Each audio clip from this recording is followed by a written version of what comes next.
Assalamualaikum warahmatullahi wabarakatuh. Kami akan membahas mengenai negara maju dan berkembang. Yang kita bahas yaitu 1. Pengertian negara maju dan berkembang, 2. Karakteristik dan persebaran negara maju dan berkembang di dunia, yang ketiga regionalisasi kawasan dunia berdasarkan pusat pertumbuhan ekonomi, yang keempat dampak pasar bebas terhadap Indonesia, yang kelima strategi pembangunan Indonesia untuk menjadi negara maju. Sebelum ke materi, perkenalkan, saya Bernika Pramesti, absen 5. Halo, saya Bilal Abdullah, absen 6. saya Malika Miftahul Rahma, absen 18. Guys, saya Yuda Amanta, absen 31. Yang pertama kita bahas yaitu pengertian dari negara maju dan negara berkembang. Negara maju adalah negara yang berhasil mencapai target pembangunannya. Sementara itu, negara berkembang yaitu negara yang tingkat kesejahteraan penduduknya masih dalam taraf menengah atau sedang berkembang. Karakteristik negara maju. Yang pertama, memiliki pendapatan per kapita yang tinggi. Negara dengan pendapatan per kapita di atas 12.000 US dollar per tahun digolongkan sebagai negara maju. 2. Keamanan sudah terjamin. Tingkatan keamanan negara maju sudah terjamin jika dibandingkan dengan negara berkembang. 3. Terjaminnya kesehatan ditandai dengan berbagai fasilitas kesehatan yang memadai. 4. Kecilnya angka pengangguran di negara maju. 5. Menguasai iptek penduduk. Negara maju cenderung sudah sangat menguasai iptek. 6. Tingkat ekspor lebih tinggi dibandingkan dengan negara berkembang. 7. Kesempatan menuju teknologi baru lebih baik. 8. Kualitas pemukiman lebih baik dengan persediaan air. 9. Tingkat buta huruf rendah. 10. Tingkat pendidikan masyarakat tinggi. Kemudian karakteristik negara berkembang. 1. Pendapatan per kapita rendah. 2. Sebagian besar tenaga kerja bekerja di sektor pertanian. 3. Tingkat pertumbuhan industri lamban. 4. Kurangnya kesempatan kerja. 5. Produktivitas dan kualitas hidup masyarakat rendah. 6. Jaminan sosial belum memadai. 7. Tingkat kelarian tinggi. 8. Tingkat pendidikan masyarakat rendah. 9. Pertumbuhan penduduk rata-rata tinggi. 10. Angka harapan hidup rendah. Berikutnya adalah persebaran negara maju.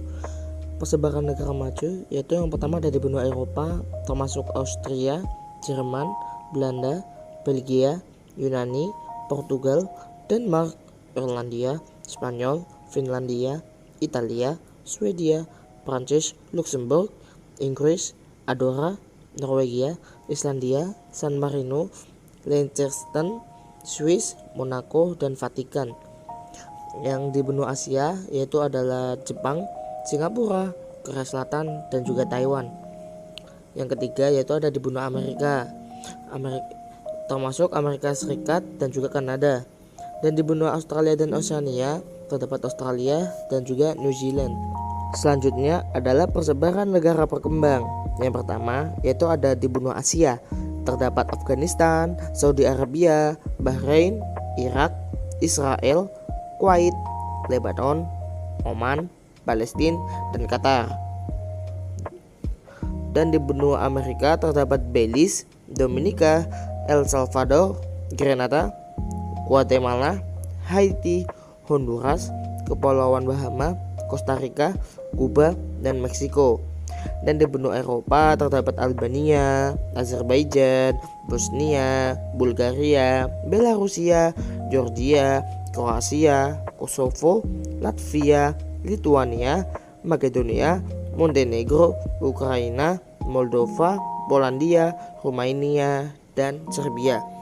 Dan di benua Afrika, semua negara di benua Afrika tergolong negara berkembang. Nah, setelah kalian tahu apa saja karakteristik negara berkembang maupun negara maju, kita akan kasih tahu ke kalian tentang regionalisasi kawasan dunia berdasarkan pusat pertumbuhan ekonomi.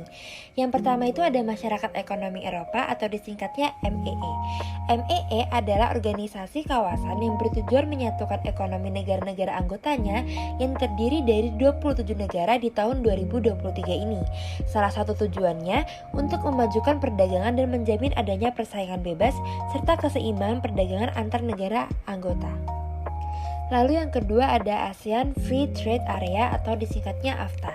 AFTA adalah kesepakatan perdagangan bebas antara negara-negara yang tergabung dalam ASEAN, bertujuan untuk meningkatkan investasi dalam kegiatan produksi dan jasa antar sesama anggota ASEAN dan juga untuk meningkatkan jumlah ekspor negara-negara anggota ASEAN.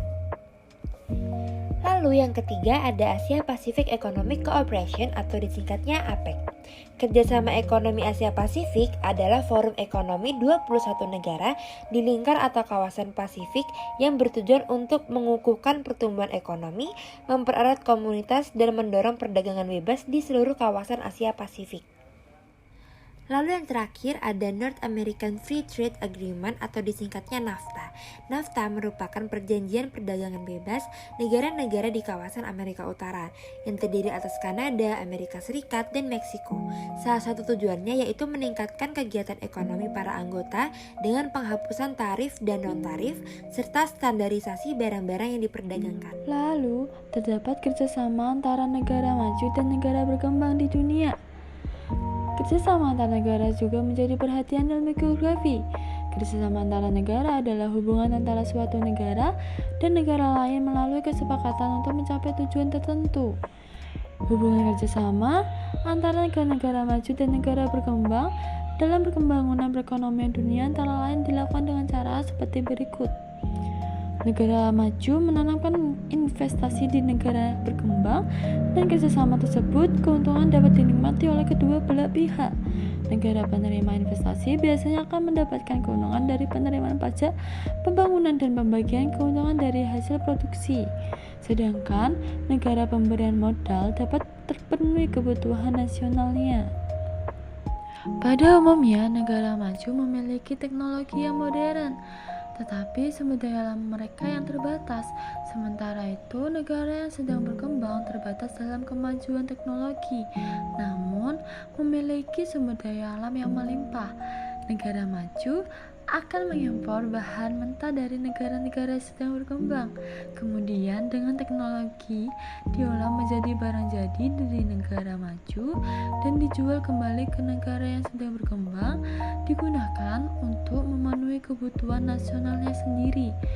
Bentuk kerjasama lain adalah dalam bentuk pinjaman modal dari negara maju ke negara yang sedang berkembang yang digunakan untuk membangkitkan perekonomian dalam negeri. Selain itu, berdasarkan banyaknya negara yang ikut serta dalam suatu kerjasama negara maju dan berkembang di dunia dapat dikelompokkan atas bentuk-bentuk berikut. Yang pertama, ada kerjasama bilateral, yaitu kerjasama yang terjadi antara dua negara. Kerjasama ini antara lain dapat terjadi dalam bidang ekonomi, politik, dan sosial budaya. Contohnya yaitu kerjasama antara Indonesia dan Jepang dalam bidang ekonomi atas dasar perjanjian kemitraan ekonomi. Selain itu, kerjasama antara Indonesia dan Amerika yang terjalin melalui kesepakatan atau kemitraan komprehensif Indonesia-Amerika. Yang kedua, ada kerjasama multilateral, yaitu bentuk kerjasama antara dua negara atau lebih dan tidak dibatasi oleh wilayah tertentu, tetapi lebih bersifat internasional. Contohnya yaitu Perserikatan Bangsa-Bangsa atau PBB dan G20. Nah, selanjutnya yaitu dampak pasar bebas terhadap Indonesia, yaitu dampak positif. Yang pertama, meningkatkan kualitas dan kuantitas produk dalam negeri. Yang kedua, hambatan perdagangan cenderung berkurang bahkan menjadi tidak ada. Yang ketiga, peningkatan ekspor sehingga meningkatkan pendapatan nasional Indonesia. Yang keempat, meningkatkan peluang investor yang menanamkan modal dan membangun basis produksi di Indonesia.